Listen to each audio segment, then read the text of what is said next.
досым кітапханаға, көкірек ақыл балаға, көңілді күйе оқиық жиі, кітап оқы жанға дауа. Жүрегімен оқы, көңіліңе толқы, қайта-қайта оқып жаттап ал. Кітапханашы апай, маған бір ертегі бәйіс бар. Жүрегімен оқы, көңіліңе толқы, қайта-қайта оқып жаттап ал. Кел қатардан қалма, кітап оқы самға, ой санаңда мәңгі сақта.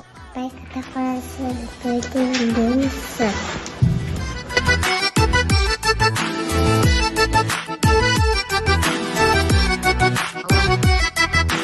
Жел досым кітапханаға, жалқауға еріп қарама, өмірді өзгерт, өзгерер кез кел. Апай, ана, кітапхананы ұтып алдым.